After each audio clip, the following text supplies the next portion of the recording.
Salut YouTube! Aujourd'hui on se retrouve dans une nouvelle vidéo en cuisine avec Olive. N'oubliez pas de chausser un bon casque ou des bons écouteurs.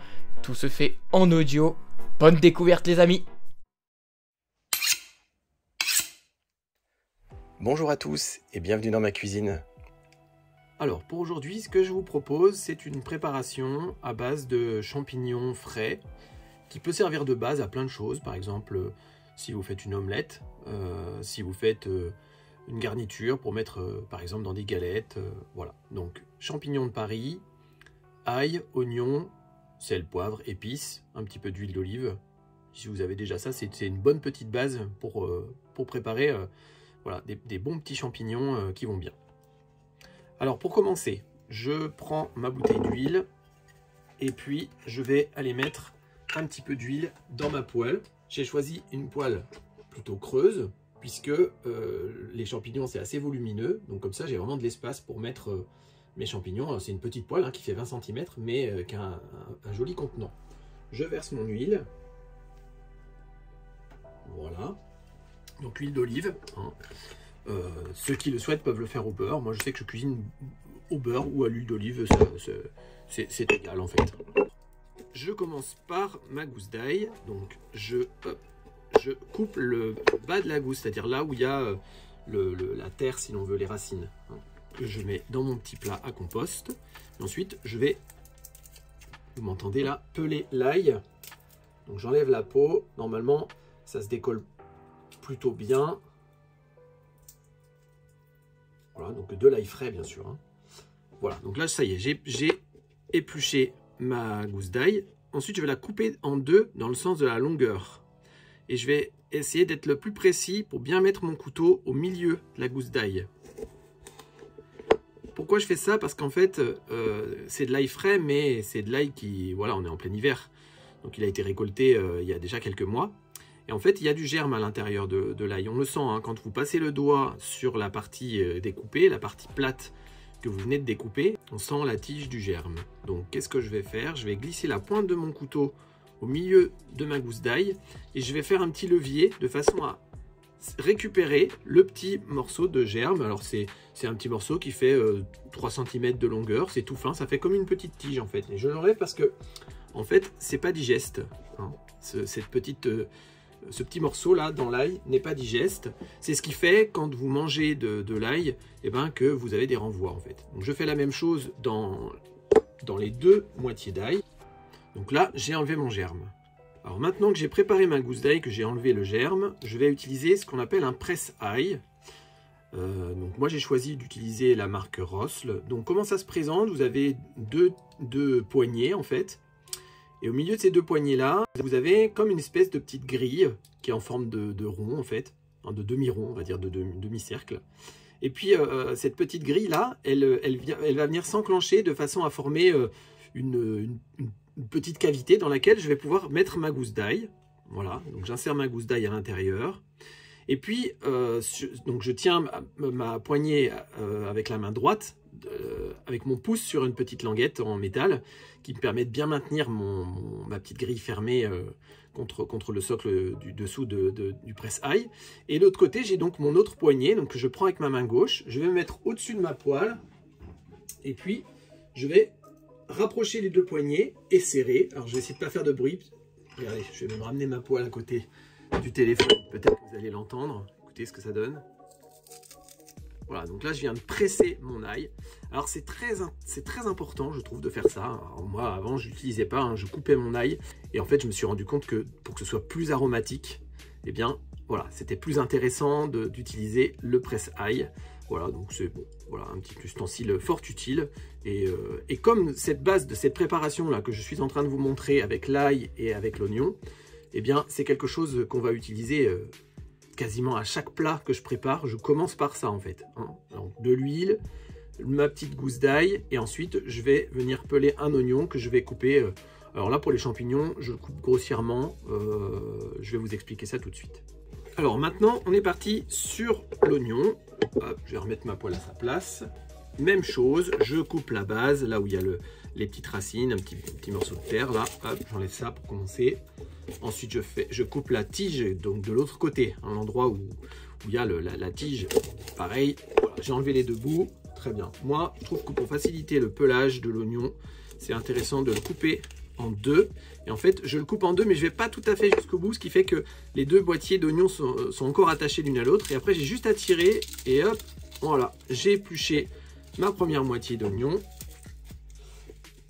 Et hop, voilà, j'ai fait la deuxième moitié. Donc là, vous voyez, je suis allé relativement vite, hein. J'ai épluché mes deux parties d'oignons. Donc j'ai juste à les couper finement en tranches. Alors comment je fais quand je coupe en tranches mes légumes? Je prends mon couteau avec ma main droite, je suis droitier, hein, pour les gauchers, vous ferez l'inverse. Je mets mon pouce à la base de l'oignon et mon majeur à la tige. J'ai mon index qui va me servir de guide.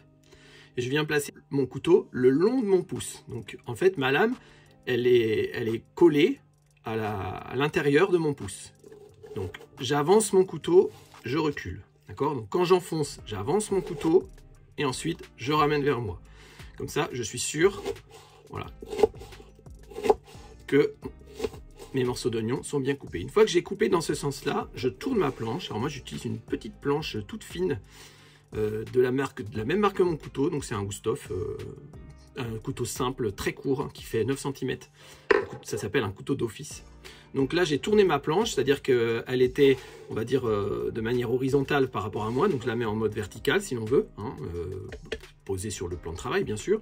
Et puis, je vais, maintenant que j'ai coupé dans le sens de la largeur mon oignon, et ben, je vais faire la même chose 2 fois dans l'autre sens. Voilà. Et en fait, comme là, j'ai fait mes premières tiges, le morceau d'oignon, ça se tient pas forcément très bien.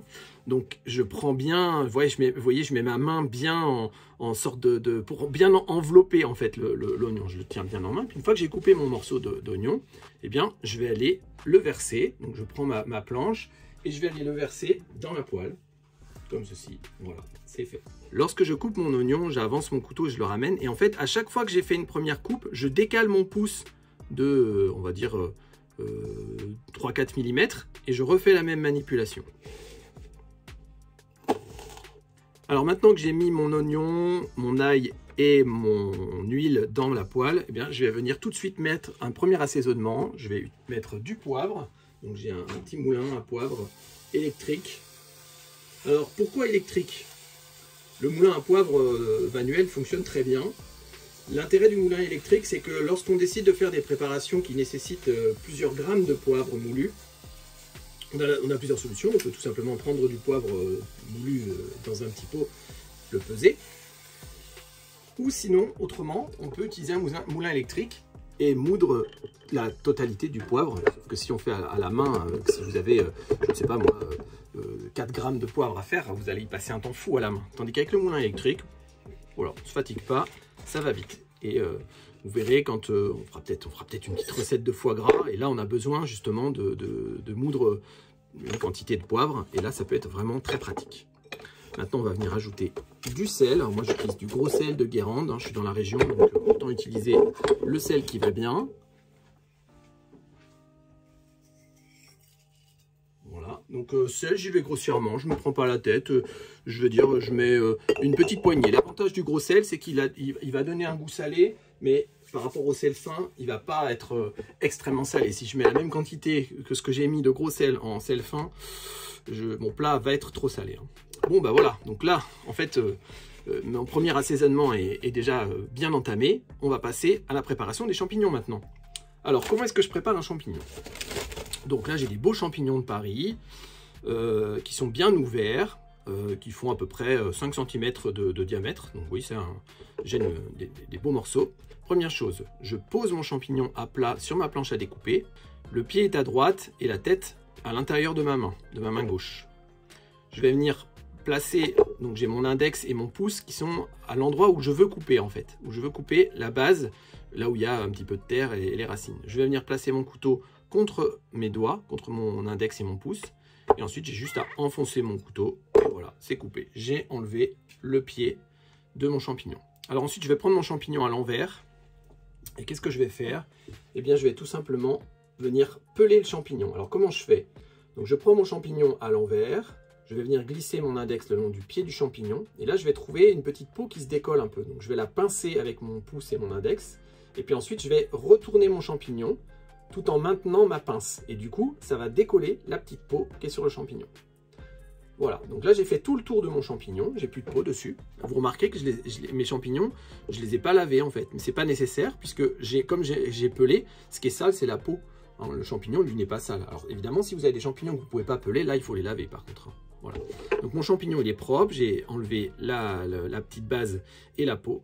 Alors ensuite ce que je vais faire c'est que je vais le couper en deux dans le sens de l'épaisseur. Voilà. Donc j'ai deux moitiés de champignons avec la queue coupée en deux, la tête coupée en deux. Et puis là, qu'est-ce que je vais faire? Alors, je dis la queue, c'est le pied. Hein. Donc j'ai deux moitiés de champignons avec le pied et la tête du champignon. Je les pose à plat, mes deux moitiés.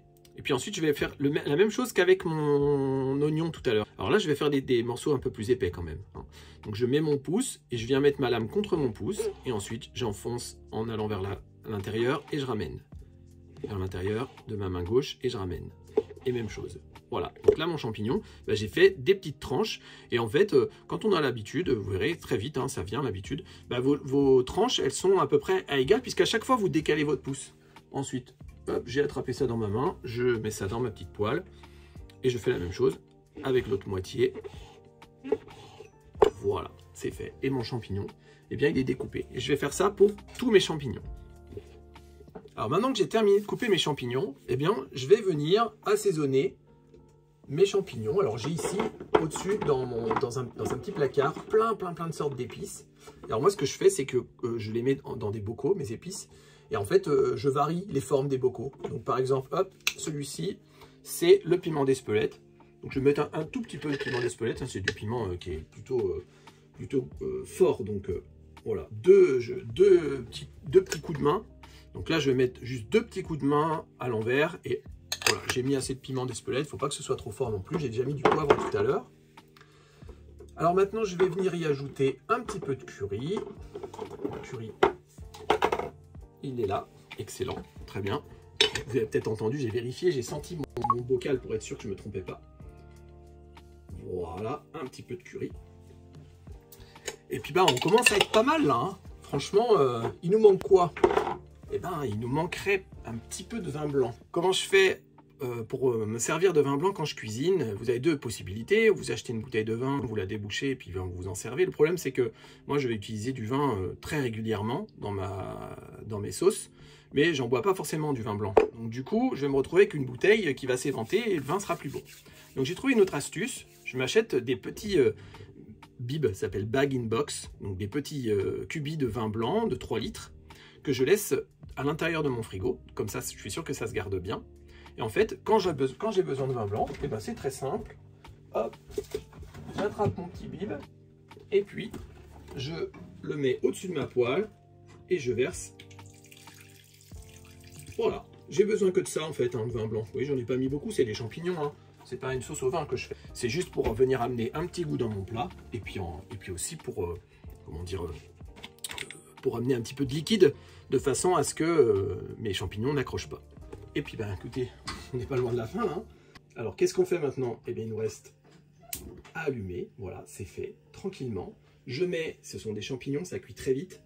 Hop, à feu doux, d'accord, sous ma poêle, surtout que c'est une poêle qui chauffe vraiment très bien. Je mets mon petit couvercle par-dessus. Et puis bah écoutez, il n'y a plus qu'à laisser cuire. Et les champignons, ça cuit très vite, hein, d'accord. Donc vous les laissez 10 minutes à feu très doux. Ça va mijoter tranquillement. Si vous avez peur que vos oignons et votre ail ne soient pas cuits, vous pouvez préparer dans un petit saladier vos champignons prédécoupés. Et puis mettre votre ail et votre oignon à cuire pendant 10 minutes, un quart d'heure. Et puis ensuite verser les champignons par-dessus. Voilà. Bon, moi j'ai coupé très fin, donc j'ai pas forcément l'utilité de le faire. Donc là, ce que je vous ai proposé, l'oignon, l'ail, la petite sauce avec le vin blanc, les épices, c'est une base dont vous pouvez vous servir pour cuisiner plein de choses. Je ne le réexpliquerai pas systématiquement, je ferai peut-être référence à cette vidéo-là en disant pour l'oignon et l'ail, n'hésitez pas à vous référer à la vidéo concernant la préparation des champignons. Bon appétit! Alors, ça vous a plu? Si vous avez toute question, suggestion ou interrogation, n'hésitez pas en section commentaires, on se fera un plaisir que ce soit Olive ou moi-même à vous répondre. N'hésitez pas à vous abonner à la page Facebook et à la chaîne YouTube pour être au courant de toutes les dernières sorties et actualités. Également les amis, partagez le contenu, ce sera important pour nous et pour ceux qui souhaitent apprendre à faire de bons plats. Bon appétit, à la prochaine!